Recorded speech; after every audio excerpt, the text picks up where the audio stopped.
দীনকৃষ্ণ ঠাকুর যখন চিৎকার করে করে কীর্তনের আসরে দাঁড়িয়ে সত্যগুলোকে বলেন, সত্যগুলোকে মানুষের সামনে তুলে ধরেন, তখন অনেকে তার বিরোধিতা করে, সমাজকে সেই অন্ধবিশ্বাস কুসংস্কারের বেড়াজালে বেঁধে রাখতে চায়। আবার অনেকে মনে করে কথাটা তো সত্য, কিন্তু এই সত্য কি সমাজে কোনোদিন প্রতিষ্ঠা পাবে, প্রতিষ্ঠিত হবে? আগে হ্যাঁ, সমাজে প্রতিষ্ঠা পাচ্ছে দীনকৃষ্ণ ঠাকুরের সত্য।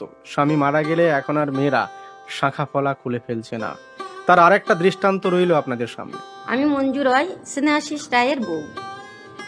গত 1 বছর হলো আমার স্বামী গত হয়েছেন। 1 বছর হলো স্বামী মারা গিয়েছে, কিন্তু মা এখনো শাখা পলা খুলে ফেলেননি, মাথার সিঁদুর মুছে ফেলেননি। বিস্তারিত শুনে নিন তার নিজের মুখ থেকেই। আমি যখন স্বামী গত হয়েছেন তখন আমি জ্ঞান হারিয়ে ফেলেছিলাম।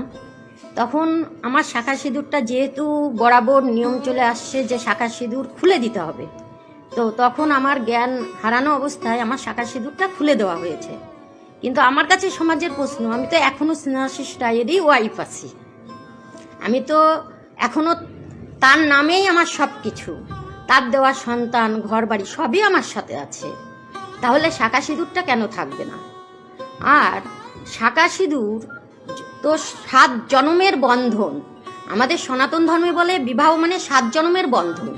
এবার শাখা সিঁদুর খুলে ফেললে আমার সেই 7 জন্মের বন্ধনটা ছিন্ন হয়ে যায় নাকি? আর আমাদের বিবাহের রীতি অনুযায়ী যদি তং হৃদয়ং মম তদাস্তু হৃদয়ং ভব, অর্থাৎ তোমার হৃদয় আমার হোক, আমার হৃদয় তোমার হোক। এখানে তো শরীরের কোনো কথা আসছে না, অতএব হৃদয়ের সাথে হৃদয়ের মিলন হচ্ছে। মানুষের শরীর নশ্বর, কিন্তু আত্মা তো অবিনশ্বর, আত্মা তো বেঁচেই থাকে। তাহলে কোনো নারী বিধবা হয় কিভাবে? আর শাখা সিঁদুর পরে থাকলে সমাজে একটা বার্তা যায় যে বিবাহিত, এর দিকে তাকানো যাবে না। কিন্তু আমি যদি শাখা সিঁদুর খুলে আজ ঘুরে বেড়াই, কেউ তো জানতে পারবে না আমি বিবাহিত না কুমারী না বিধবা। আমার দিকে কেউ অ্যাটাক করতেই পারে, অন্য পুরুষের আক্রমণ হতেই পারে, কিন্তু আমার যখন শাখা সিঁদুর পরা থাকবে সবাই আমাকে সম্মান জানাবে। শাখা সিঁদুরটা হচ্ছে স্বামীকে সম্মান জানানোর উপকরণ। তো স্বামী যদি না থাকে, তিনি যদি গত হন, তাহলে কি তাকে সম্মান জানানোর প্রয়োজন নেই? আমরা কি তাকে সম্মান জানাবো না? কারণ আমি তো তার হয়েই থাকবো, তাহলে আমি তার নামে কেন সিঁদুরটা পরবো না?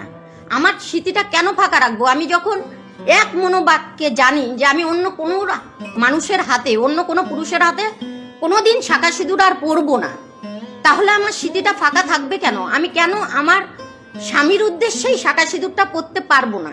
সমাজের এই কি নিয়ম? তোমার চরণে শাখা সিঁদুরের কথাটা রয়ে গেছিল। মায়েদের বেলায় মানুষ মারা গেলে শাখা সিঁদুর কখন খুলবে, তাই তো? মানে স্বামী মারা গেলে না ওই ব্যক্তি মারা গেলে? স্বামী মারা গেলে, হ্যাঁ, স্বামী মারা গেলে নারীদের কখন শাখা সিঁদুর খুলতে হয়?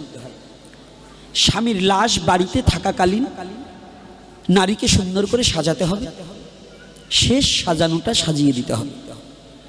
সাজিয়ে স্বামী যখন চলে যাবে, সিঁদুর দিয়েছিল হাত দিয়ে আর মুছে যাবে পা দিয়ে। কি দিয়ে? বাম পদ দিয়ে মুছে যাবে। চিরজন্মের তরে তোর আর ওই ললাটে লাল ফোঁটা নিস না। কিন্তু আজকাল বিধবারা সাজে বেশি, সদরবারা তো সাজে সাজাই, ও সাজে সাজুক। বিধবারাও দেখছি কয়েকজন গ্রুপ ফিল আপ করে, এবার লিপস্টিক নেয়, আবার কপালে লাল ফোঁটা নেয়, শাড়ি মেসিং করে পরে। অর্থাৎ বা পদে মুসার কথা কেন বলছে? যে আর কোনোদিন ওটা পরিধান করা যাবে না।